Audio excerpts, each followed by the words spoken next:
안녕하세요. 크리스천 영상학교 운영 신목사입니다. 오늘은 하나님은 전심으로 자기를 향하는 자를 찾고 계신다라는 점을 한번 생각해 보겠습니다. 우리네 교회 하나님을 향해 온 마음을 쏟아부으며 하나님의 뜻에 순종하며 사는 사람들이 몇 명이나 있을까요? 이미 교회 관행으로 굳어져 버린 예배의식에 참석하거나 교회 봉사 등의 희생적인 신앙행위를 반복하는 이들만 있을 뿐입니다. 교회 안에 들어가면 교회에서 가르치는 틀에 묻혀버려 그게 하나님의 뜻인지 아닌지 분별하는 게 거의 불가능하기 때문이죠. 저 역시 그런 사람 중에 하나였어요. 저는 대학 4학년 때 기적을 동반하는 기도응답을 여러 번 체험하고 하나님의 존재가 두려워서 제 발로 교회에 들어갔습니다. 그러나 기독교의 신앙에 대해 전무했던 저는 교회에서 시키는 대로 하는 게 구원받고 축복받아 행복하게 사는 길인 줄 알았어요. 그러나 사업에 실패하여 쫄딱 망하고 나서 저의 신앙의 실체를 보게 되었습니다. 그러나 무엇이 잘못된 것인지 알지 못하고 방황하며 의무적이고 형식적인 신앙행위를 반복하면서 고단하고 팍팍한 인생을 살아야 했죠.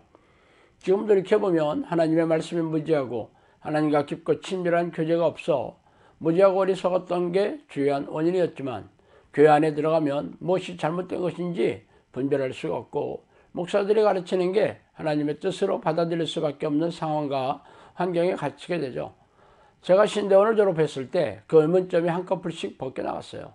목회자도 평신도와 별 다르지 않다는 것이었죠. 목회자가 되면 평신도와 차원이 다른 신분이 되는 줄 알았죠. 실망한 저는 그 길로 세상으로 돌아나갔습니다. 신대원 3년 동안의 신학 공부의 교훈은 목사들의 말이라고 죄다 하나님의 말씀이라고 믿는 덫에서 벗어나게 해준 게 전부라고 해도 과언이 아닙니다. 돌이켜보면 하나님 말씀에 무지했던 저의 어리석음이 하늘을 찌를 듯하죠. 세월이 흘러 지금은 수많은 사람들에게 하나님을 만나는 길을 가르쳐주는 자리에 앉아 있으니 예전의 감회가 새롭습니다. 그래서 오늘은 교회에서 가르치지 않는 신앙의 방식에 대해 말씀드리고 싶어요.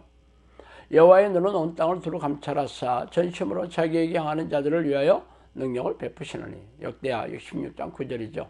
그러나 내가 거기서 내 하나님 여호와를 찾게 되리니 만일 마음을 다하고 뜻을 다하여 그를 찾으면 만나리라. 신명기 4장 29절이죠. 너희가 온 마음으로 나를 구하면 나를 찾을 것이요 나를 만나리라. 에레미야 29장 13절입니다. 구약시대나 신약성경을 기록했던 시대나 지금의 우리네 교회와 같은 예배의식과 신앙 방식은 없죠. 우리네 교회는 3분짜리 영접기도를 하고 죄리 성수를 하며 교회 봉사를 열심히 하면 구원을 받는 것은 당연한 것이고 이 땅에서 축복을 받아 형통하고 행복하게 살게 될 것이라고 가르치고 있습니다. 그래서 당신은 교회에서 시키는 대로 해서 형통하고 평안하고 행복하게 살고 계세요? 아니라면 구원을 받았다는 교회의 가르침조차 한번 의구심을 가지고 생각해 봐야 하지 않을까요? 성경이 살아계신 하나님의 말씀이라면 교회에서 가르치는 성경 말씀과 성경에 기록된 말씀이 한치의 오차도 없이 들어맞아야 할 것입니다. 아니라면 둘 중에 하나는 교묘하게 속이는 가짜일 것입니다. 제가 사업에 실패하고 인생이 무너져 내릴 때 교회에서 가르치는 신앙 방식에 대해 의구심을 가졌어요. 그리고 신대원을 졸업하고 나서는 그 의구심이 더욱 굳어졌죠. 성경 말씀이 진리이신 하나님의 말씀인 것은 의심하지는 않았지만 교회에서 가르치는 신앙 방식에 거대한 묘역이 숨어져 있음을 인정하지 않을 수가 없었습니다. 성경은 마음을 쏟아부어 하나님께 찾아오는 사람들을 만나주신다고 했는데 교회에서는 3분짜리 영접기도에 동의하기만 하면 하나님이 자동적으로 들어오신다고 가르치고 있어요. 그렇다면 어느 것이 맞겠어요? 당연히 성경 말씀일 것입니다. 그래서 그때부터 하나님을 전심으로 부르는 기도를 시작했던 것이죠. 그리고 20여 년이 흘러 지금은 하나님을 만나는 법을 가르치고 있습니다. 제 말씀을 듣고 있는 당신의 삶에 평안하고 행복하다면 제 얘기를 더 이상 들을 필요가 없어요. 그러나 평생 교회를 열심히 다녔고 교회에서 시키는 대로 그렇게 했는데도 삶이 지옥 같다면 제 얘기를 잘 들으시기 바랍니다. 그리고 하나님을 전심으로 자기를 찾아오시는 자들을 만나주신다는 저의 발견을 심각하게 받아들이세요.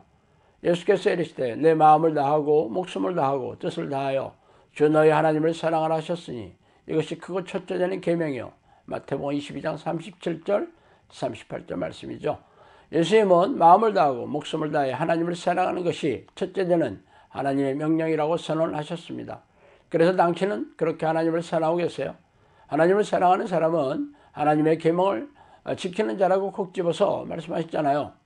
그래서 하나님처럼 거룩한 성품으로 온전하게 살고 계세요. 항상 기뻐하고 쉬지 말고 기도하며 범사에 감사하면서 성경에 기록된 모든 죄악을 멀리하고 계세요. 뭐 당신의 답변을 모르는 바는 아니에요. 인간이 어떻게 그렇게 살 수 있느냐면서 나름대로 자신도 열심히 노력하고 있다고 말할 게 틀림없어요. 그렇다면 당신은 목숨을 다하고 마음을 다하여 하나님을 사랑하는 게 아니라 당신이 할 수 있는 만큼이나 할 수 있다고 생각하는 것만을 시행하고 있다는 것이죠. 그게 바로 교회에서 가르치는 신앙 방식이에요.